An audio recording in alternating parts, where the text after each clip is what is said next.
Thanks, Kev. Hey, everyone. Thanks for joining us. First of all, welcome to everyone to the Scaling Web3 Onboarding Camp. We're very excited to see each and every one of you grow on this journey and see what we end up building and learning in the upcoming weeks. First of all, let's just go through what Scalene is. Scalene, most of you have seen a lot of the emails from Scalene and been on the Scalene platform. Some of you have signed up, some of you enrolled on the onboarding camp, developer camp, and design camp, and I'll get into that a bit later.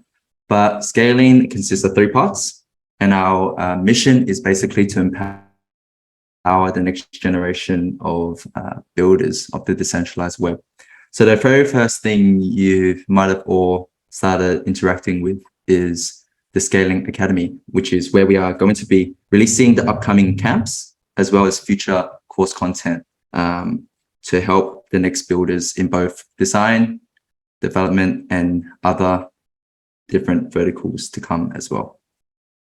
So if you haven't already, the QR codes are on the screen. They should lead you to join our Discord community, as well as the Scalene XYZ website platform where you can actually create an account and enroll. It's never too late. You can actually join in the courses.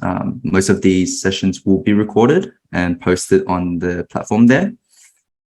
So don't stress. I want to also introduce what's happening in the next 3 days of the onboarding camp. So today we have, of course, the introduction of the onboarding camp, what to expect, what the glitch hackathon is, and what the design and developer camps look like. Tomorrow we also have a deeper dive into, I guess, finding your way in Web3. And on Thursday, we have a deeper dive into the actual schedule and what the design and developer camps look like. Each of them having a fireside chat from prominent figures in today's space. As you can see, there's already one in the chat right now. And I give you an overview on what the rest of the 2 months looks like. So we have the onboarding camp, which is this week. Next week, we will have a workshop week, which will consist of 1 or 2 sessions where we actually bring in partners and go through the different tools that are available to assist your learning in terms of development or design. And then on April 17th, we jump into developer camp. That goes for 4 weeks and will be hosted on our platform, Zoom and Discord.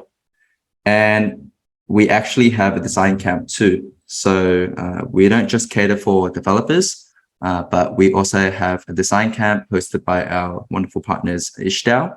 I will send more details after this session, but that goes for 3 weeks, and it's on April 29th, which is a Saturday, May 6th, which is a Saturday, and May 13th, which is a Saturday and demo day. The reason why we're all doing this is because we're all preparing each one of you to become a builder and become sufficient enough to be able to participate in the Glitch Hackathon, which is hosted in Korea on May 19th to the 21st. That being said, I would love to introduce the theme of the next 3 days, which is embracing the chaos. So each one of you probably sitting there wondering who I am. You probably know I'm part of Scalene, but I would love to introduce the theme of this whole onboarding camp with first starting off with covering my journey into this space. So I'm Andy, as you can see through my name. The reason why we've chosen Embrace the Chaos as the theme for this onboarding camp is because me, Kev, have been in this situation like yourselves. When we first entered the space, we were very lost and we had no guidance. And fast forward 3 years later, we still think that this is still the case for many of you. You may have heard, the terms blockchain, Web3 in the media, but it still seems like a very scary place to really start. So that's why I describe it as a very chaotic space. But my tip to you is, the path is never linear. It's very important to get your foot in the door. And I'd like to congratulate each one of you already on showing the initiative to get uncomfortable, put your foot in the door by enrolling and attending the onboarding camp and the following camps. So a bit about me. So the first steps into Web3 for me were actually happened in the first year of my college degree at UNSW. I was studying electrical engineering and commerce, something I've picked not out of passion, but more so out of strategy. I wanted to use, the max amount of points I had, received in the entrance exam. Midway through that first year, that's when the Ethereum ICO became wide known. I think I've actually caught wind of it from one of my fellow college students. I didn't think much of it, and but what actually caught my attention was another cryptocurrency in the space, which was Ripple, and that was my first entrance into Web3. After that, I actually co-founded one of the societies to further my interest in Web3 at UNSW called CryptoSoc. And through there, I got cold reached by someone else in the space who, proposed to co-found and build a recurring payments platform on Ethereum called 8x Protocol. So that was my first entrance into ever, going into the building space. I wasn't expecting it at all. We worked on it for almost a year. And, the market was tough and things actually fell through within the team. So after that, I actually went back to studying part-time and working as a at a legal technology startup as a front-end engineer to really, practice my craft in front-end engineering and practice working in an actual team with a bit of structure. I did that for 1 year and I didn't enjoy it as much. A lot of the technology we're trying to innovate for lawyers, but the lawyers who we were selling to, the users, the key users in this product, actually didn't want any innovation to occur. So it was uphill battle the whole time. Come 2020, that was when DeFi summer came around. That's when I actually dived deep back into the Web3 rabbit hole. And I found myself at Synthetics as a front-end engineer, but then quickly dived deep into DAO governance.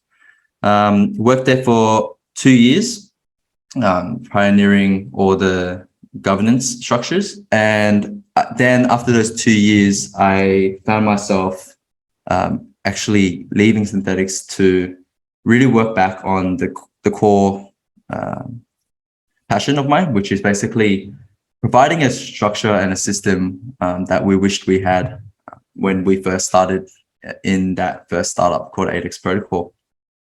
So why did I, go through this journey?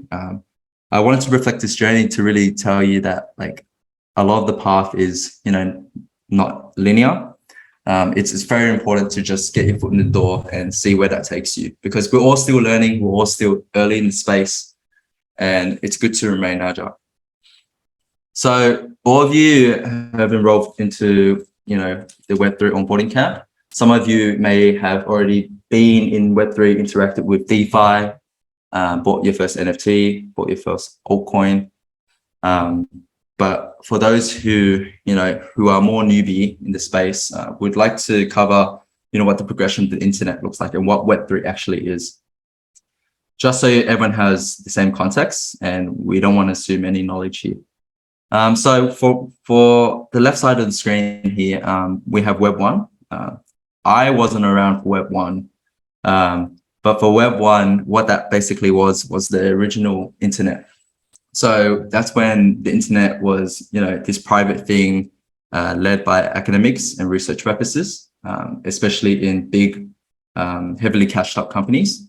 It was known as the read-only internet, where they used to use it for internal purposes, where they write stuff up and the users could not interact with it. Following on, Web 2 is probably what we all know what the internet as. That is, Facebook, TikTok, Twitter. It's the modern web, where it covers a lot of aspects of social media, e-commerce, and if you look at the space, most of the data on all of us is owned by these big companies who hold it behind big walls. This Web2 internet is called the read and write internet. So it's an evolution from the existing internet called Web1, because us as users, we use chatting apps. We're able to post pictures on Instagram. We're able to interact and upload videos on TikTok. And that's the content creation and the content generation that is explained by the right section. So introducing what Web3 is, that's what we're all trying to learn. So Web3 is the decentralized web. It covers a lot of things. It might go over your head right now, but it covers a lot of concepts and narratives like decentralized finance, which is DeFi, NFTs, GameFi, and DAOs. We'll get deeper into it in tomorrow's section and beyond in our developer spring camps and design spring camps. But for now, it's just a high-level overview. And the decentralized web is backed by a lot of blockchain technology and smart contracts deployed on blockchain technology. So the evolution here is not only is it a read and write, but it introduces a new way to interact and transact value and allow individuals to also own a lot of their data, their assets, and even art. So why Web3? The big why.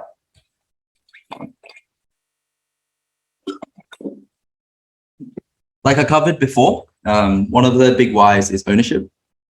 So think of, your famous gaming platform like Fortnite, Dota. You might spend 1,000 hours in that game, unlocking skins. In Fortnite, you might have, leveled up the battle pass and you have all these cosmetic items. We're all renters in this ecosystem.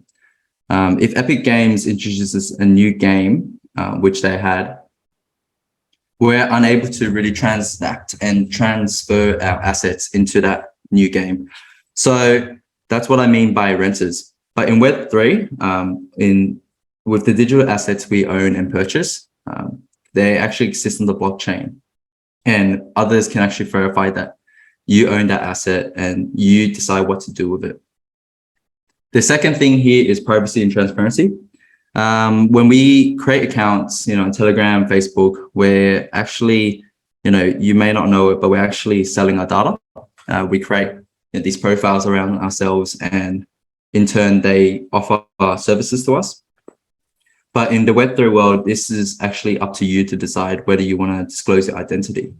And the best part about it is when you do disclose your identity and your data, you actually are able to track how different organizations and protocols use it.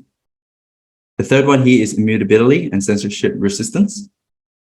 Instead of trusting these corporations to keep your data untampered with, everything on the blockchain is easily visible, and we can actually see any transactions that mutate any data.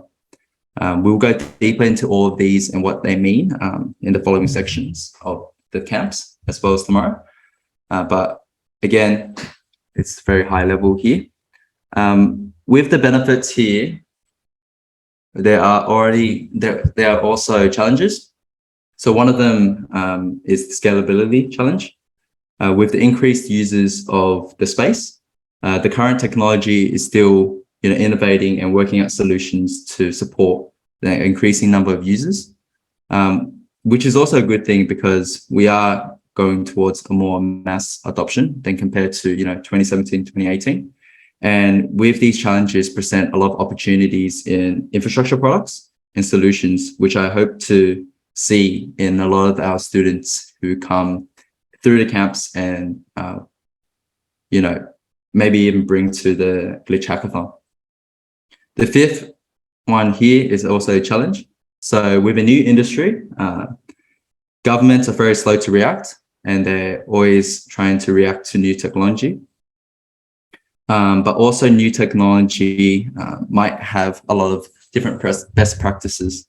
So this also presents a lot of opportunity in, design. So with a new technology comes new user experiences. So designers can actually think a lot more about how to, improve systems. One of the examples I like to give here is signing with Ethereum. So our existing, Web2 world, a lot of the times you sign in with the email and password, but already a concept called signing with Ethereum allows you to create accounts using cryptography, just using a wallet address. And of course, developers also can innovate and work on their best practices.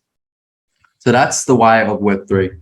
Overall, Web3's goal is to create a more open internet where we own the value we create, data we create, and it creates a lot more ways to really transact value with your peers and others around you. Well, tying up here, I'd love to introduce our guest speaker for today, who will really go deeper into his own experiences in ecosystem growth, engineering, and decentralized finance. Anton is currently working at Pendle.Finance. He is ex-Kyber Network. He is going to provide our first fireside chat, and afterwards we'll have some time for some Q&A. So yeah, Anton, please take it away. Yeah, thanks. Thanks for the quick introduction. And I guess I'll give a brief overview of my experience into Web3. I started into the whole crypto world quite really early, so 2012 actually, and I was more into Bitcoin back then. I was actually a former Bitcoin maximalist, if you can think of it that way. And Bitcoin back then was around $8 to $12. And the reason why I got into it is because I was basically really bored in my job, right? So I have a computer science background, and I was working in a kind of like as a research engineer. And I was, randomly reading an article from Wired magazine about the Silk Road. So Silk Road is basically this dark net site where you can buy drugs, but only using Bitcoin. And I just found that really interesting. Like, why do you need to have some random currency or intermediate currency to be able to buy drugs? So I wasn't really interested into drugs, I was just curious about Bitcoin itself, right? And that kind of like got me started into the rabbit hole. So from there I started learning about some forums like Bitcoin Talk, etc. And I got my first Bitcoin there as well. Like somebody from the forums gave me, like as long as you install the wallet, etc., he'll be giving me free Bitcoins. And I really didn't think about much of it at first because back then it wasn't so popular, and I was just thinking of it as like nerd money. Like who would ever use this aside from drugs? So I didn't really think of it much back then. But 2013, when there was like a big run up with Bitcoin, that's when I knew that there could be a big potential for this, right? Because it was starting to grow from there. And fast forward, a few years later, like with the launch of Ethereum, that's when, a lot more people were trying to build startups around crypto in general. So there wasn't just Bitcoin anymore, right? So now you had this burgeoning ecosystem with Ethereum and other ecosystems around it as well, right? So that got me really interested. And with a bunch of friends, we started, working on some startups. And I got to meet, one of the co-founders of Kyber. And that's kind of like how I got into Kyber as well. So I was there for roughly 3 years until me and a bunch of friends from Kyber left. And I was one of the founding team members of Pendle. And that's where I am right now, building a yield trading protocol, but on DeFi. So I guess that's kind of like a brief summary of my journey in Web3. And I believe that this is basically the hill I'm going to die on because I really do truly believe in it. So yeah. Anton, a question on your experience, thanks for sharing, is what made you really have the conviction to jump into crypto? If you had the conviction. Right. Yeah, for sure. I mean, coming from 2012, right, you definitely have to have conviction in order to stick in this space. And I think early on when, crypto wasn't so big, or the whole Web3 space wasn't so big, it was an ideal, right? Like, the whole idea of the cypherpunk movement with Bitcoin, where you have full ownership of your data. There's basically a currency that could not be censored or stopped by any central government, and it's owned by a community, right? So it was very idealistic, and it had this big philosophical backing behind it, right? And that stuck with me until today. So of course, it's definitely very tied with financial stuff because money is always like the biggest and most obvious use case of Web3 right now. But aside from that, right, if you have a financial system that is not opaque, that is less opaque than the banking system, then at least you're building something that is meant to disrupt it in the future, right? So that's kind of like something that is a great ideal to like to work to strive forward to, and yeah, like I guess like that was the main motivation. Yeah. Thank you. So money is the big motivation. I get asked this commonly as well. I guess there's two ways to approach this, but what's the best and worst advice you got? We'd start, I guess, focusing on maybe the building side and less about the financial. Right, got it. So I'll look at it into a high level rather than looking into something more concrete, like like how to build stuff. But I'm pretty sure, like for everyone else here, they've heard of crypto or Web3 in some form or another from the news or from their friends, etc. Right, and it's mostly on the financial side, or it could be some unfavorable news, from your general news outlet, like somebody got hacked or there was this like money laundering thing, etc. Right, so I just want to bring it out there that the space is very high variance, and when I say high variance, it means that it kind of like hits all the good things like that that people are building, but also because it's a very permissionless and open ecosystem, meaning that there's full freedom for everyone, but you also attract all the unsavory people out there. So my philosophy is that anything that you build that's useful for people is also useful for criminals, because criminals are a subset of people. So just getting it out there. And I think that as a general advice, right, how I look into the world is that it's non-binary, so there's no absolute good or evil. It just depends on like how much good you're able to introduce into the system, right?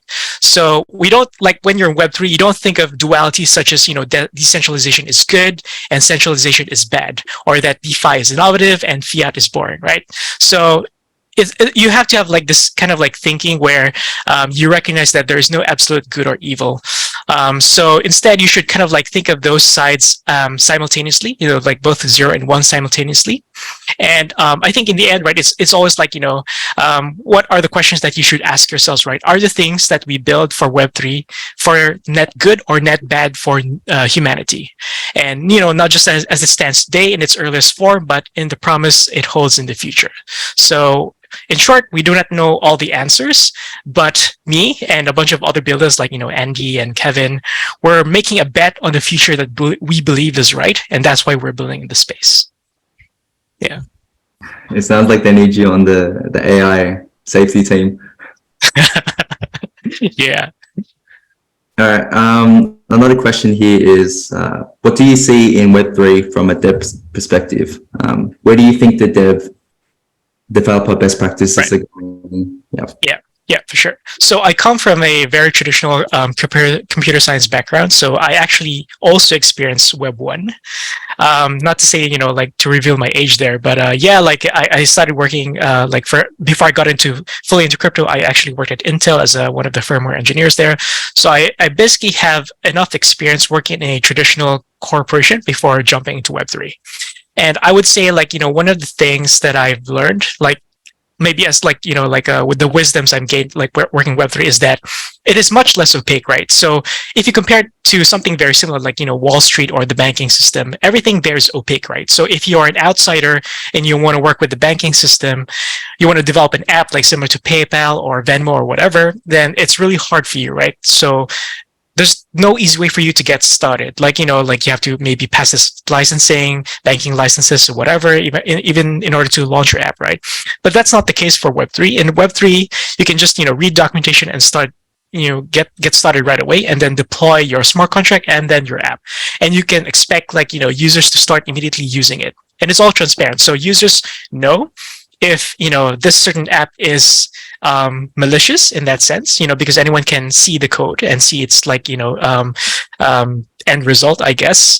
And and if it's good enough, you can attract an ecosystem behind it. So you have you can build a community, you can start interacting with other, blockchain or on-chain projects, and grow from there. So it's really different from the traditional method of building things, because once you're exposed to an ecosystem that is by default open and permissionless, then it gives you like a lot of power behind that. Yeah. Thanks, Anton. We actually have a couple questions from the audience here. So the first one we'll tackle here is, I think it leans on one of the answers you gave earlier. So for aspiring builders in Web3, what type of good would you say people can do in the world today? Oh, okay. There's actually a lot, right? So one of the interesting things that even Vitalik, so the founder of Ethereum, has always been like, like sharing to other people is the idea of like public goods, right? So again, the blockchain is by default something public, right? So why don't you build software that is meant to be a public good?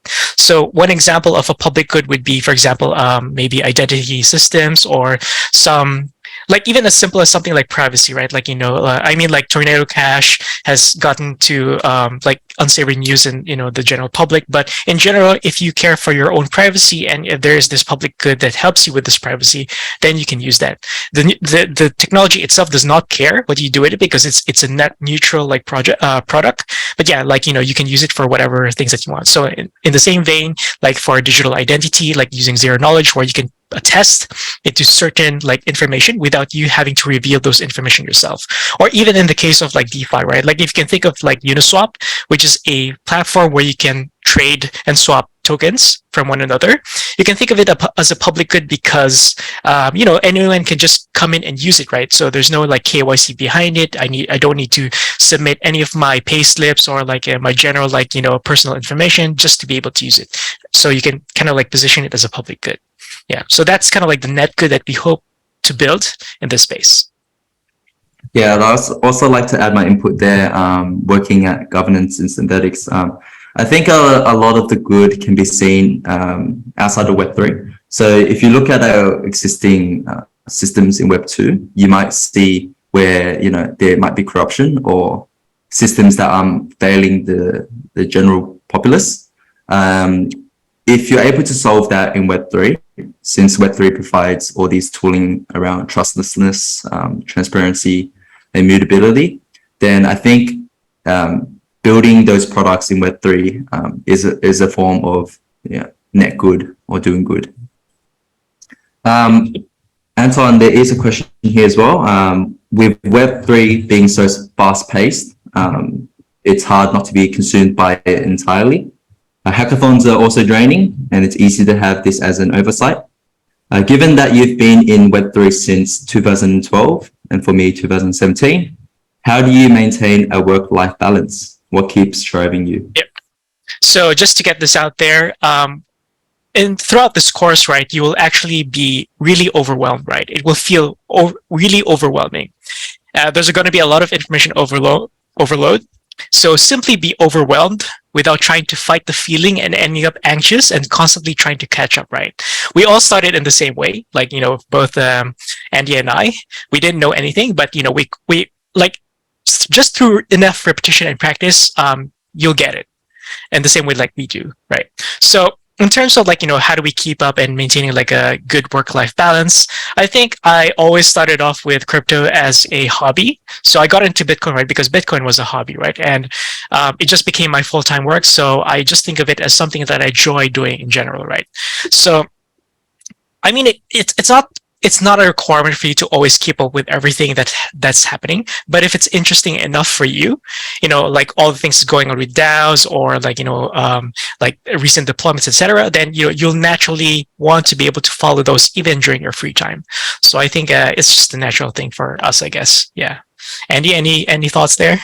Yeah, I'd like to resonate that as well. Yeah, starting on it, I just was very captivated by the space.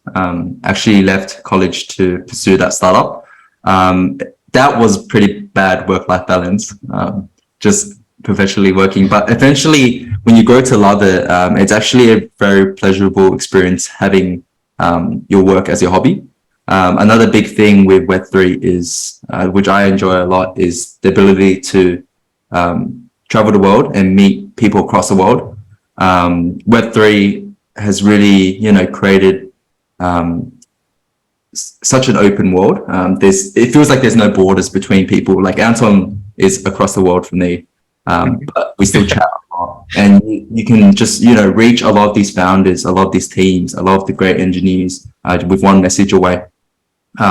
So yeah, a big part of this whole the space is the ability to meet these people internationally and also to travel. So I guess for me, it's just really merging, you know, what is my hobby with work, which is very enjoyable. Yep. Some more here. So for someone with basic web dev and UI UX design skills, what would you say is the best way for me to break into Web3? They've been applying for entry-level jobs, but to get past even a second interview due to my lack of Web3 experience. It's a question for both of us, but you can take a stab first. Yeah, I'll go first. So the good news is that there's actually a big gap or like a need for Web3 developers. A lot of companies are looking for developers, and there's not enough talent out there to be able to recruit them, right? Of course, it's another discussion when we're trying to evaluate a candidate, whether they're good enough to be able to work with us or not, right? So my advice to you is that you should have, we don't actually care about your degrees or, what you've worked in Web3, etc. But it would be best if you have some type of proof of excellence behind your work. So what I mean is that, again, the blockchain world, the crypto world is very open and permissionless, right? So in order to prove your competency, you could try building something out, just as a hobby and just, maybe just to play around with, right? Maybe even joining a hackathon, etc., just to be able to show that you're actually armed and how the space works, how smart contracts works, etc. And this will be kind of like your proof of excellence that will set you or distinguish you from the other candidates. Yeah, exactly. Just resonating with my own experiences. I actually don't have a college degree. So yes, Anton's correct. They don't really care. Neither do we, which is great compared to, a lot of the Web2 companies. But what they do care about is, proof of work. It's funny enough.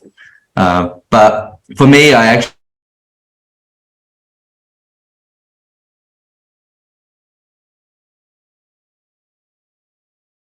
the docs. So for me, I wasn't that lucky to have mentors or a camp to go through where you can actually get a lot of these questions, a lot of these common pitfalls answered and to speed run your progress. And from there, I actually went to a lot of these open source GitHubs and I tackled, open issues. So going in there and just helping them, like a bug that no one wants to fix, just fixing that in terms of, developers. For designs, it could be, looking at a existing dApp and figuring out what user experience is, could be improved and just doing it without any permission. I guess this goes with the whole philosophy of permissionless. It's just doing things and then proving to them that you can do it. And a lot of these Web3 protocols, companies would, be happy to have you and train you. Thanks for that. So over here, someone said, I mentioned that this onboarding camp is leading into the developer and design sprint camps and ultimately into the Glitch Hackathon in Korea. What do I need to bring in terms of a skill set if I am hesitant or unsure of my skills? So I can take a stab at this. So for the developer sprint camp, which kicks off in about 2 weeks, the only prerequisite you need to have is basic Web2 development skills. So that is, modern JavaScript. If you've built a website before, great. If you can style, even better. In terms of backend, it could just be a Node.js or Express server that you've built before, but just knowing the concept of developing. And from there, the developer sprint camp aims to really guide you to learn and be mentored on how to take that one up into building, decentralized applications and really breaking it down. So by the end of the 4 weeks of that developer sprint camp, you would have, built something in the space. For the design camp, the prerequisite there is if you have used some design tools, that would be great. But I'm pretty sure that the design sprint camp is more, the prerequisite is a lower barrier there. Yeah. What he said. Nothing to add. We can move on, I guess, to the next question. Yeah. So So this might be a strange question, but when both of you jumped into Web3, were you truly convicted about what the industry could be? If not, what was the pivotal moment and what was the catalyst? Okay, so I guess I can take this first. So going back again with my early experience with 2012, when I first heard of it, I just thought of it as nerd money, right? I didn't think much about Bitcoin. Came to me when it was 2013, when it was actually there was also this the big one of the biggest hacks in Bitcoin back then, which was Mt. Gox, right? But setting that aside, right, people were actually already starting to build startups around it. So initially, of course, like exchanges, to be able to trade Bitcoin. But then aside from that, like within the blockchain world, there have been alternative blockchains or cryptos that were being invented. So that's why you hear the term altcoins. But them in themselves, right, like have different innovations behind them. Like, there was like a Namecoin, which is kind of like a decentralized DNS system, or an earlier version of like, a decentralized DNS system. And then there was a Counterparty, which is doing smart contracts, but on top of Bitcoin. So this actually predated Ethereum before Ethereum became a thing. And of course, with the, launch of Ethereum, that kind of like expanded that horizon further and made those possibilities like more apparent, right? So earlier on, right? So the idea of like I guess like you're asking like what was something that really convinced me, right? So I think it was one speech from Andreas Antonopoulos. He is like one of this very famous educators in the space. He does a lot of speeches, and he said basically that I can write like 100 lines of code, and I would replace the entire banking system, right? So that to me like spoke like really deep to me, because imagine if we could build a financial system that could get rid of all of its deficiencies, right? Like, its opaqueness, its idea of like, just having arbitrary men decide on rules. Instead, why don't we codify those rules and then put them in a blockchain that is immutable, unchangeable, such that everyone has to comply within this set of rules, right? And so that became like, in a philosophical sense, very motivational. And I could imagine, like from there on, right, you can imagine being able to build financial products and systems on top of that, right? So imagine like having the treasury and bond system on top of blockchain, or, just having exchanges or options and etc. And actually we have them now, but back then we can only imagine them, right? So at the moment, we already have them. So from here point to the future, I think you can imagine what more we can accomplish with this kind of like uncensorable, transparent system. Yeah, I guess for me, 2017, jumping into that startup, it wasn't a complete selling point for me. I wasn't sold entirely. What was really convincing was being able to not study and really pursue something I was very curious and passionate about, which was just coding at that time. The pivotal moment for me, I guess, there's kind of two, since I did leave after 2018 and to go back to legal tech. So, at that first startup, the pivotal moment was seeing, these protocols actually use the product that we've built. So that was actually just a payroll solution. So we actually pivoted the recurring subscriptions to payroll. And that was a very convincing moment where, we single-handedly saved each protocol like 8 to 10 man hours just doing the payroll manually, putting the addresses manually. I guess the other pivotal moment was, after the crash of 2017, 2018, which, took out the fluff, in 2020, DeFi summer came around, which actually gave a lot of utility to these assets. And a lot of DeFi infrastructure started to be introduced. And I even jumped in and used those, infrastructure myself. And I was very impressed at how permissionless a lot of these infrastructure was compared to, opening a bank account and having to call them and being on hold to fix up the account. I guess that was the real moment where I knew that a lot of this has a huge use case as compared to, when I first entered in 2017. Cool. Next up. What opportunities should someone that is crypto curious look out for? I guess. No, go for it. Anton. I'll go like a very quick one. Just use it, using it is not like, just trading on Binance or some exchange, right? I mean, like that's the really boring use case of it.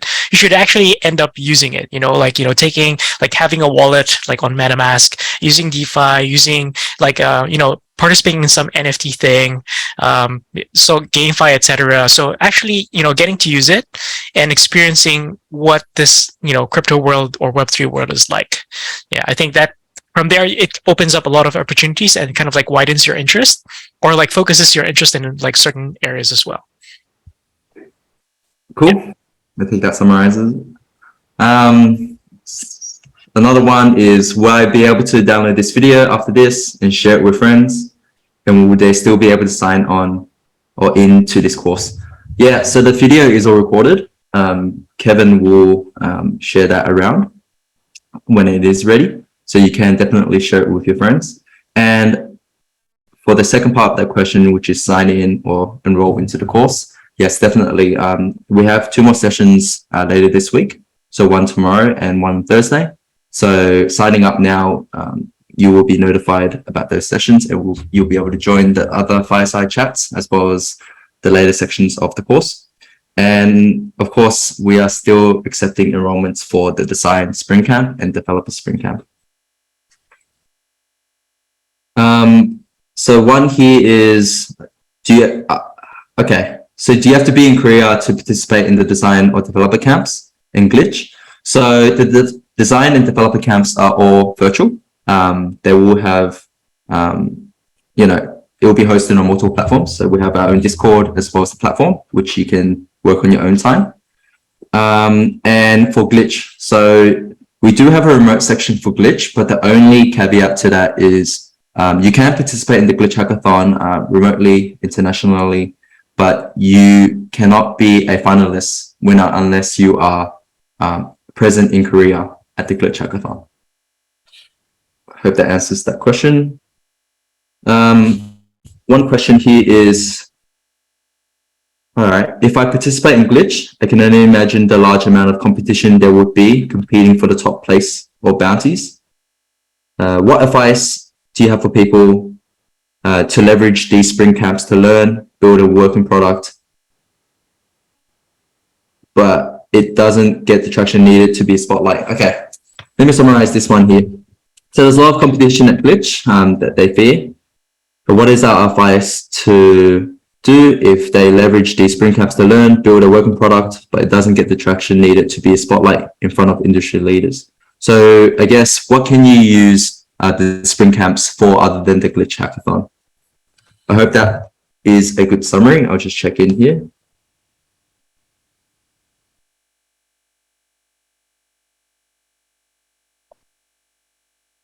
And while we wait for that, we'll answer the next question first, which is, what is the worst Web3 related advice you received? Worst Web3 when this was given to. I don't know. I haven't really been receiving advices. I've mostly been the one giving advice. So, Andy, have I ever given you any advice that was really bad? Or have you gotten any bad advices? Yeah. I think anything to do with building something illegal. So that's probably the worst Web3 related advice. Yeah, it probably is. Now looking at hindsight, is probably like build now, ask forgiveness later. Yeah. Oh, yeah, that's actually true. Going back into that topic, and I did have this experience where, we were trying to build a startup related to real estate, but it was really early on, around 2017, and Ethereum was very new, right? And so the idea that, you can just build stuff and then, things will kind of like resolve around it. But working with real estate had a lot of legal problems behind it because, you're working with real assets, right? So it's a different beast altogether.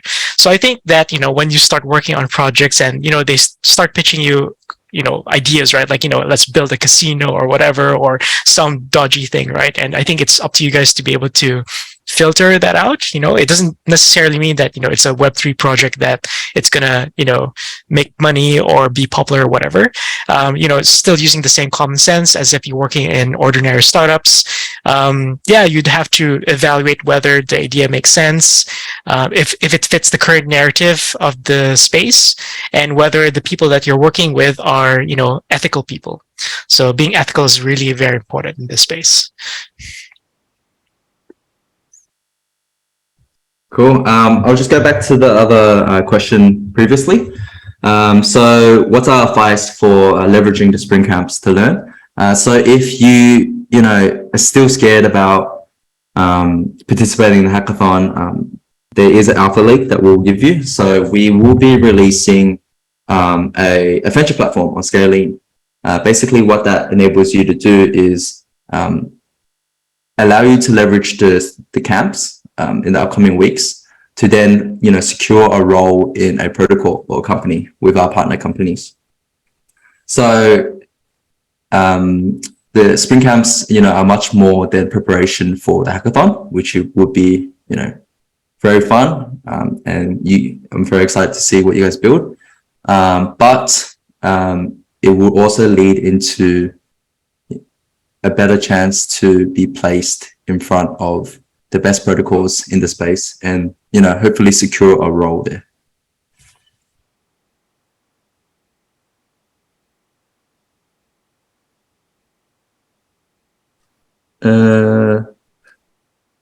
Like a turnout. Yeah. What's the expected turnout?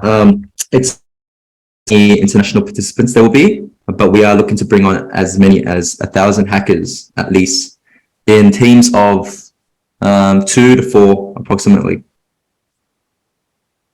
And the interesting thing about this hackathon, apart from it being the first multi-chain hackathon, is we also have a design stream. So for those who haven't been to hackathon before or are new to the space, a lot of the hackathons out there are very focused on the developer side, which is coding, building a product. Even a lot of designers have expressed a lot of concerns, are friends of mine, that they've felt very left out from the hackathon's Web3 space. And if you look around at a lot of these dApps, people are still copying off each other. And when they copy their UIs and the apps, they also copy the terrible user experiences that come along with it. So having a design camp, I think is very exciting because it gives and breathes in a bunch of people with fresh perspective on the space. And hopefully we see some really killer user experiences and best practices come out.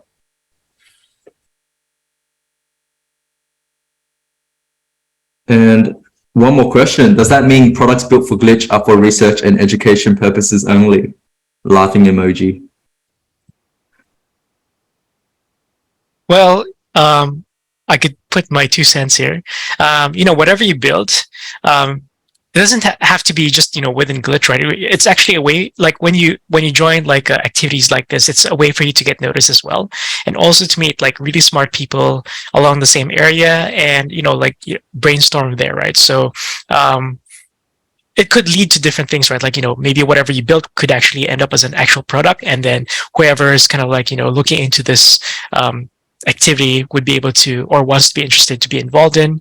You can find your fellow co-founders from here as well and start off from there. So yeah, a lot of possibilities, right? So it's not really just for educational purposes. Perfect. And do you want to answer that last question? Right. How does job security in Web3 look considering recent tech layoffs?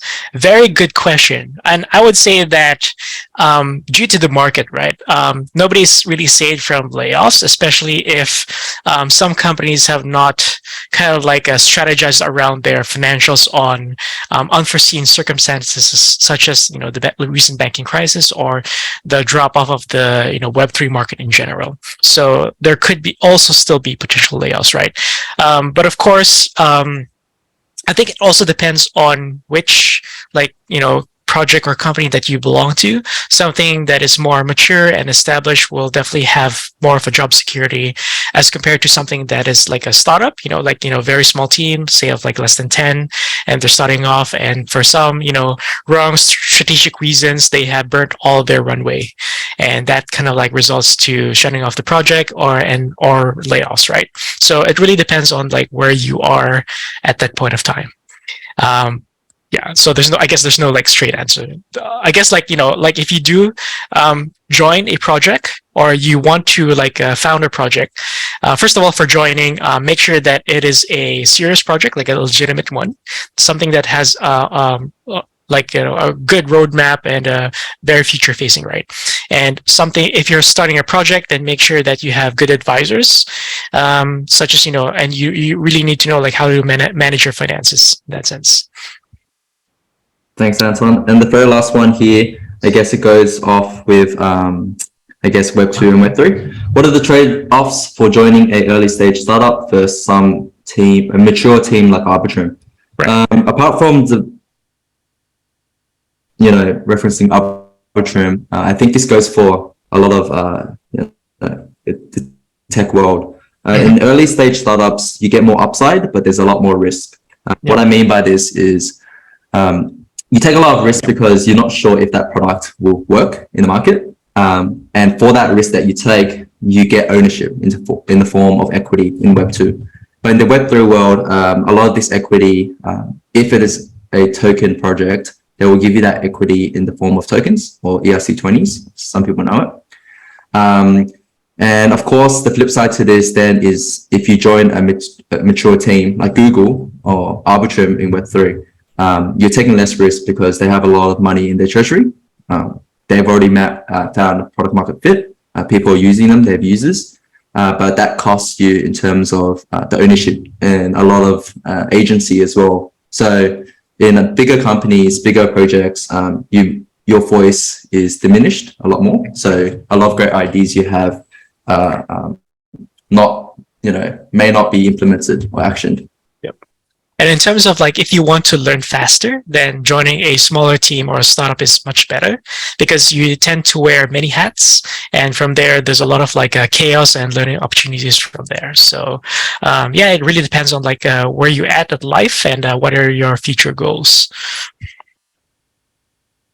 Cool. Alrighty. So yeah, that ties off our session today. So if you haven't already, sign up on the website because we will be sharing this recorded session and you can revisit it. We will also be sharing it on our Discord. So the 2 QR codes in front of you, scan them, join them. We'll also post this in Discord. And onboarding camp, stay tuned for tomorrow. We'll have another session like this, which covers a bit more about Web3. And we have an exciting fireside chat from Thomas from Immutable. And if you haven't already, sign up, enroll into the design camp or the developer camp. But yeah, thank you, Anton. Thank you, Kevin. Thank you all for joining and congratulations on making it this far, both in the Web3 journey that you are currently on and in this call. Hope to chat soon. And thanks. Yeah, thanks for having me. Cheers, everyone. And sorry for not sharing my screen earlier. Thanks, everyone. Yeah. Oh, good.